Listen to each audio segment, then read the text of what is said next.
విశాఖలో తీవ్ర విషాదకరమైన ఘటన జరిగింది. హోంవర్క్ చేయలేదనే నెపంతో ఆ టీచర్ మందలించే క్రమంలో అలానే ఆ పిల్లాడు అప్పటికే 6 ఏళ్ల పిల్లాడు ప్రణయ్ తేజ్ తీవ్రమైనటువంటి భయంతో ఉన్నాడు. టీచర్ నన్ను కొట్టొద్దు అంటూ ప్రాధేయపడినప్పటికీ కూడా ఆ టీచర్ తన చెంప పైన కొట్టడంతో ఒక్కసారిగా ఆ టీచర్ పైనే కుప్పకూలిపోయాడు. అయితే ఇప్పటి వరకు కూడా మనం విశాఖ మార్చరీ దగ్గర ఉన్నాం. సో ఆ టీచర్ కొట్టడం వల్లే తమ పిల్లాడు ప్రాణాలు కోల్పోయాడు, తమ కుటుంబంలో మగదిక్కు లేకుండా పోయింది అంటూ ఇప్పటి వరకు తీవ్రమైనటువంటి ఆందోళన వ్యక్తం చేసినటువంటి బంధువులు ఫైనల్గా డిఈఓ గారు కావచ్చు, ఆర్డీఓ వీరందరి జోక్యంతో ఇప్పుడైతే శివుడు ఆజ్ఞ లేనిదే చీమైనా కుట్టదు, మేము ఎవరిని నిందించుకోదలుచుకోలేదు, కేవలం కాలాన్ని నిందిస్తున్నాము, మా దురదృష్టవశాత్తు మా బిడ్డ చనిపోయాడు అంటూ ఈ మృతి చెందినటువంటి ప్రణయ్ తేజ్ వాళ్ళ నాన్నమ్మ గారు కూడా మీడియా ముఖంగా మాట్లాడుతూ ఒక క్లారిటీ ఇచ్చే ప్రయత్నం కూడా చేశారు. ఎందుకంటే ఈ విషయాన్ని మేము చాలా బాధలో ఉన్నాము, ఇకపై ముందుకు తీసుకువెళ్ళాలి అనుకోవట్లేదు ఈ కేసుని. ఎందుకంటే ఇప్పటికే పోలీసులు కావచ్చు, ఆర్డీఓ కావచ్చు, అలానే విద్యాశాఖ అధికారులు, అలానే స్కూల్ మేనేజ్మెంట్తో మాట్లాడిన తర్వాత వీరైతే ఒక కొలిక్కి రావడం జరిగింది. ఖచ్చితంగా మేము కాలాన్నే నిందించాలి అనుకుంటున్నాం. ఎందుకంటే మా మనవడు భయంతో మాత్రమే చనిపోయాడు, మేము టీచర్ పై కానీ స్కూల్ పైన కూడా ఎటువంటి యాక్షన్ తీసుకోవటానికి ముందుకు వెళ్ళటం లేదు, మా దురదృష్టంగానే భావిస్తున్నాము అంటూ ప్రణయ్ తేజ్ ఎవరైతే చిన్నారి 6 ఏళ్ల చిన్నారి చనిపోయినటువంటి పరిస్థితి ఉందో ఇది ప్రతి ఒక్కరిని తీవ్రంగా కలిచివేసినటువంటి అంశం. ఇప్పటికే ప్రతి తల్లిదండ్రులు కూడా స్కూల్కి పిల్లల్ని పంపిస్తే క్రమశిక్షణ పేరుతో టీచర్లు ఇలా కొట్టేస్తే పిల్లలు ప్రాణాలతో ఉంటారా అని తీవ్రమైనటువంటి భయాందోళన, ఒక రకంగా ఆందోళన వ్యక్తం చేసినటువంటి పరిస్థితి ఉంది. బట్ వీళ్ళు మాత్రం ప్రణయ్ తేజ్ కేవలం భయంతోనే చనిపోయాడు అంటూ ఒక క్లారిటీ ఇచ్చే ప్రయత్నం చేశారు. అయితే ఇక్కడ మనం చాలా ఘటనలు చూడొచ్చు. ఇంతకు ముందు కూడా పిల్లల్ని క్రమశిక్షణ పేరుతో విచ్చలవిడిగా వాళ్ళపైన కొట్టడం కానీ తిట్టడం కానీ మిగతా తోటి పిల్లల ముందు వాళ్ళని ఇబ్బంది పెట్టే ప్రయత్నం చేసినప్పుడు వాళ్ళు దాన్ని ఒక సీరియస్గా తీసుకోవడమో లేకపోతే సెన్సిటివ్, పిల్లలంటేనే చాలా సున్నితమైన మనస్కులు, వాళ్ళు ఒకవేళ హోంవర్క్ చేయకపోయినా టీచర్ నన్నేమి అనకుండా ఉంటే బాగుంటుంది,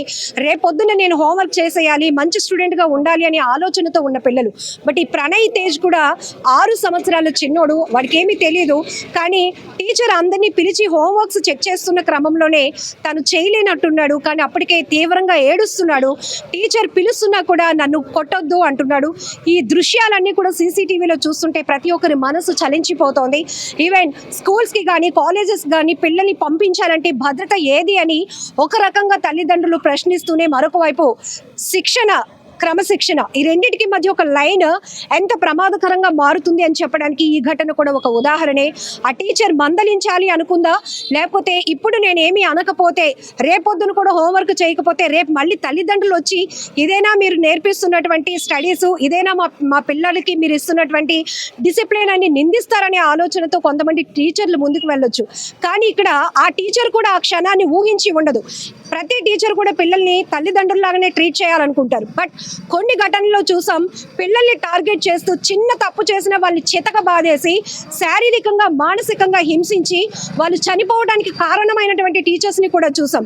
బట్ ఇది ఒక భిన్నమైనటువంటి కేసుగానే మనం చూడాలి. బట్ ఏది ఏమైనా కూడా ఆ కుటుంబం 6 ఏళ్ల చిన్నారిని కోల్పోయినటువంటి బాధలో ఉంది. ప్రస్తుతం కేజీహెచ్ మార్చరీ దగ్గర అయితే మనం ఉన్నాం. స్కూల్ మేము సీసీ కెమెరా చూసామండి, పిల్లల్ని కొట్టారు, హోంవర్క్ రాయని అది వేసుకున్నాం సార్, దెబ్బలాడతారు పిల్లలు, భయపడిపోయి ప్రాణం వదిలేసాడు. వాళ్ళతో తప్పు లేదు, ఇందులో ఎవరి తప్పు లేదు. మనం నాకు నాన్నమ్మ నవ్వుతాను, నేను నాన్నమ్మ నవ్వుతాను, ఇలా ఎవరు తప్పు లేదు, భగవంతుడు చిన్న చూపు చూసి తీసుకెళ్ళిపోయినా మనం అంతే, ఇంకేట్లా ఎవరి తప్పు లేదు, ఎవరిని తప్పించుకుని మేము వేకేసి పెట్టమండి. మామూలుగానే బాబు భయస్తుడు, భయపడతాడు, అది భయపడి ప్రాణం వదిలేసాడు అంతే. ఇప్పుడు గుండెతో ఉన్నాడు కదా, ఏదైనా ఊరు వెళ్ళారా తల్లి? తిరుపతి వెళ్ళారండి ఈ మధ్యన, ఎప్పుడు వెళ్ళారు? రీసెంట్ గా 1 వీక్ అవుతుంది వెళ్ళారు అంతే, వెళ్ళారు అంతే వెళ్ళారు అంతే. ఆ పిల్లడు పుట్టాడని పెద్ద తల్లి మొక్కు తీర్చుకొని వచ్చారు, అది అంతే. ఆ రాత అంతవరకే ఉంది, భగవంతుడు అంతవరకు రాశాడు ఆయుష్ అంతే.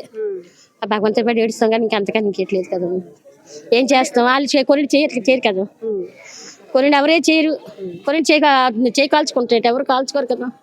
అలాగే ఇది కూడా జరిగింది, దానికి ఇంకెవరైనా చేయలేము అంతే. టీచర్ కొట్టడం వల్ల ఇలా జరిగిందని మీరు అయితే లేదండి, లేదు, అది ఎందుకలా జరిగిందో మేము ఏడుస్తాం అంతే. కేసు ఏమైనా పెడుతున్నారా? లేదండి, కేసు పెట్టట్లేదండి, మేము కేసు పెట్టదలుచుకోండి, వద్దు, కేవలం కాలాన్ని నిందిస్తున్నాం అంతే, భగవంతుని కాలండి అంతే, ఇంకెవరిని నిందించట్లేదు. నిందించింది ఏం లేదు అసలు ఆమె. ఎందుకంటే భగవంతుడు చిన్న చూపు చూసాడమ్మా, శివుడు ఆజ్ఞ చేయమైనా కొట్టదమ్మా, అంతే.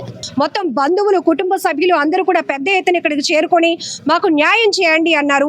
ఇప్పుడు మాత్రం అధికారుల జోక్యంతో వారందరూ కూడా మాట్లాడుకున్న తర్వాత కేవలం కాలాన్నే నిందిస్తున్నాం, మేము ఎవరిని తప్పు పట్టడం లేదు, ఏ కేసులు పెట్టలేదు, పెట్టము కూడా అని క్లారిటీ ఇచ్చారు.